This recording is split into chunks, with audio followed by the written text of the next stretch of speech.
क्या आप जानते हैं कि सद्दाम हुसैन इराक के सबसे ताकतवर मुस्लिम हुक्मरान थे। उन्होंने अपने 26 लीटर खून से एक कुरान लिखवाया जो आज भी इराक में मौजूद है। सद्दाम हुसैन ने बड़े पैमाने पर मस्जिद, मदरसों और अस्पतालों का निर्माण करवाया। उनके दौर में इराक अपने क्षेत्र की सबसे बड़ी अर्थव्यवस्था बन गया था। सद्दाम हुसैन के शासनकाल में इराक के लोग सबसे बेहतरीन जीवन जी रहे थे। 1980 में यूनाइटेड नेशन ने इसके लिए सद्दाम हुसैन को यूनेस्को अवार्ड से भी सम्मानित किया। सद्दाम हुसैन ने इराक में बहुत से मदरसों और मस्जिदों की स्थापना की। उनकी बनवाई गई उम्मुल मारीक मस्जिद को आज भी लोग दूर दूर से देखने आते हैं। सद्दाम हुसैन ने इस मस्जिद की मीनारें स्कड मिसाइल की तरह बनवाई। ये वही मिसाइलें थी जिनसे सद्दाम हुसैन ने इजराइल पर हमला किया था।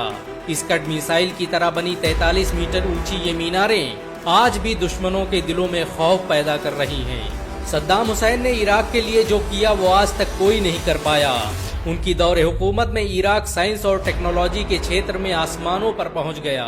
उन्होंने बड़े पैमाने पर लेबोरेटरी और रसदगाहों को बनवाने का काम शुरू किया जिनसे लाखों वैज्ञानिक पैदा हुए। उनकी दौरे हुकूमत में ही इराक आधुनिक मिसाइलों को बनाने में कामयाब हो पाया। अंतर्राष्ट्रीय मैगजीन न्यू इंटरनेशनलिस्ट के मुताबिक सद्दाम हुसैन के दौर में इराक सबसे ज्यादा संपन्न देश था। उन्होंने बड़े पैमाने पर अस्पतालों, स्कूलों और रोडों का निर्माण करवाया जो आज भी उनकी महानता की गाथा सुना रही हैं। सद्दाम हुसैन वो पहले व्यक्ति थे जिन्होंने इराक में शिक्षा को अनिवार्य कर दिया। उनके शासन में रहने वाले हर इंसान को शिक्षा हासिल करना जरूरी था। सद्दाम हुसैन की लोकप्रियता ने सारे रिकॉर्ड तोड़ दिए। वो अपने वक्त के अरब देशों के सबसे मशहूर इंसान थे। अमेरिका ने सद्दाम हुसैन को कई बार कत्ल करवाने की कोशिश की। यही वजह है कि सद्दाम हुसैन जब भी बाहर निकलते तो पहले उनके हमशक्ल को गाड़ी से रवाना किया जाता ताकि सद्दाम हुसैन को बचाया जा सके। सद्दाम हुसैन पहले इराकी शासक थे जिनके खाने को वैज्ञानिक और डॉक्टर चेक करते थे। सद्दाम हुसैन ने अपनी पूरी जिंदगी इराक को दुनिया का सबसे ताकतवर देश बनाने में लगा दी। वो कभी पूरी रात सो नहीं पाए। सद्दाम हुसैन कब और कहां होंगे ये उनके अलावा किसी को नहीं मालूम होता था। सद्दाम हुसैन ने इराक में पहली बार सख्ती से कानून लागू करवाए। उनकी दौरे हुकूमत में नेताओं को ऐशो इशरत की जिंदगी जीने की मनाही थी। उन्होंने अपनी सरकार से कई मंत्रियों को सिर्फ इसलिए बर्खास्त कर दिया क्योंकि वो लग्जरी गाड़ियों में सज धज कर आते थे। सद्दाम हुसैन को फिजिक्स, हिस्ट्री और मिलिट्री साइंस में महारत हासिल थी।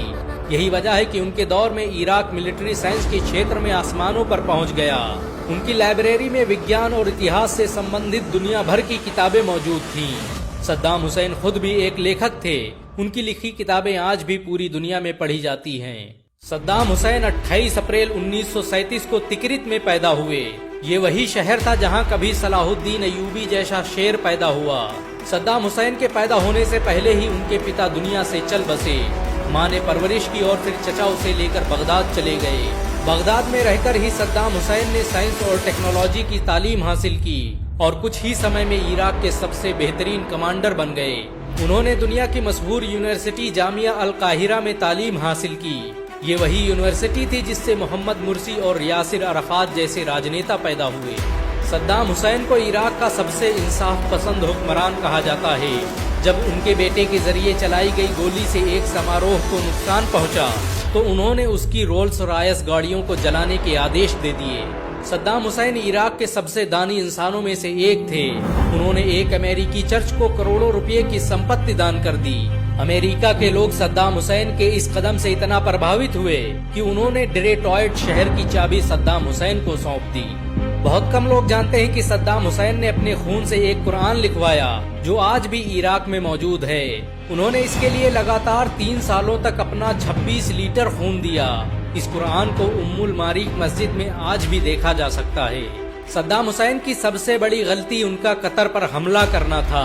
सद्दाम हुसैन को किसी ने गलत खबर दी कि कतर उनके देश का तेल चोरी कर रहा है और सद्दाम हुसैन बगैर सोचे समझे कतर पर हमला कर बैठे।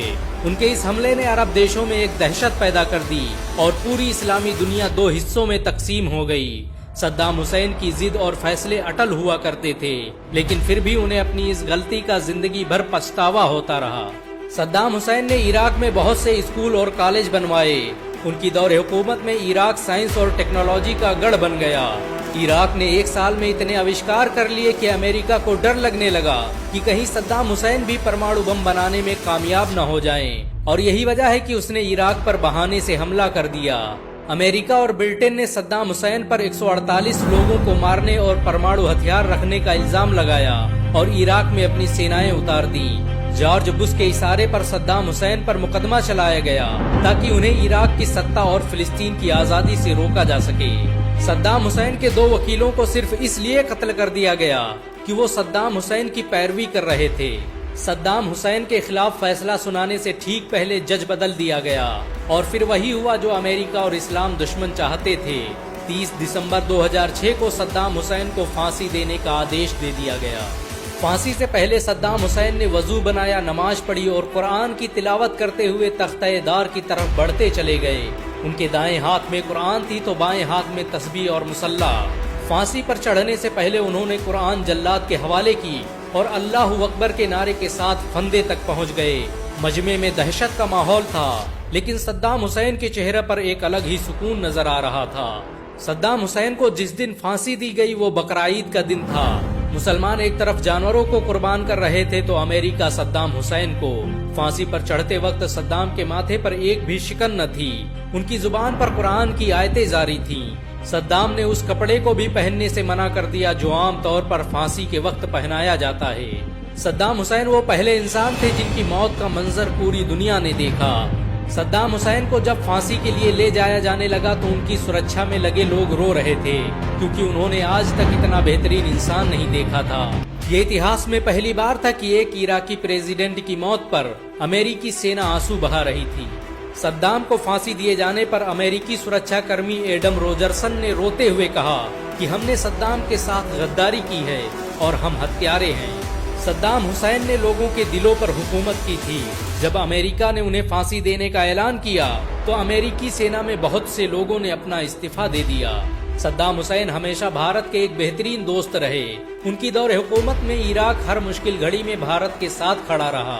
भारत की तत्कालीन प्रधानमंत्री इंदिरा गांधी ने ही सद्दाम हुसैन के बेटों के नाम रखे थे। अमेरिकी खुफिया एजेंसी के मुताबिक अगर सद्दाम हुसैन थोड़े दिन और जिंदा रहता तो मस्जिद अक्सा आज मुसलमानों के हाथ में होती। अमेरिका ने सद्दाम हुसैन को फांसी जरूर दे दी, लेकिन वो लोगों के दिलों से सद्दाम हुसैन की मोहब्बत को नहीं निकाल पाया। सच तो ये है कि सद्दाम हुसैन आज भी हर मुसलमान के दिलों में जिंदा हैं। सद्दाम हुसैन किसी के लिए हीरो हैं तो किसी के लिए विलन, लेकिन आपके लिए क्या है कमेंट में जरूर बताएं। अगर एक मुसलमान होने के नाते आपको गर्व महसूस हुआ हो तो इस वीडियो को लाइक और शेयर जरूर करें। ऐसी और वीडियो को देखने के लिए हमारे चैनल को सब्सक्राइब करें, घंटा जरूर दबाएं।